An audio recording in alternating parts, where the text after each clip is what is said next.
আমি চিকেনের একটা রেসিপি বানিয়ে দেখাবো, আশা করি সবার ভালো লাগবে। প্রথমে চিকেনগুলোকে ধুয়ে পরিষ্কার করে অল্প একটু দই দিয়ে ভালো করে মেখে অল্প সময় রেখে দেবো। কড়াইতে অল্প একটু তেল দিয়ে আলুগুলোকে লাল করে ভেজে তুলে নেব।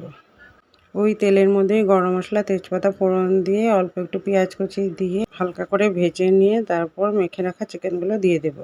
চিকেনগুলোকে হালকা করে ভেজে নেব। সেই ভাজার মধ্যে দিয়ে দিব অল্প একটু নুন দিয়ে অল্প একটু ভেজে নেব। অল্প একটু ভাজা হয়ে গেলে তার মধ্যে দিয়ে দেব আদা, কাঁচা লঙ্কা, রসুন বাটা দিয়ে ভালো করে ভাজা করে নেব। ভাজা হয়ে গেলে দিয়ে দেব তার মধ্যে পেঁয়াজ বাটাটাও দিয়ে ভালো করে ভাজা করব। তার মধ্যে দিয়ে দিব হলদি গুঁড়ো, জিরা গুঁড়ো, ধনে গুঁড়ো, লঙ্কা গুঁড়ো দেওয়ার পর সব মশলাগুলো ভালো করে মিশিয়ে ভালো করে ভাজা করে নেব।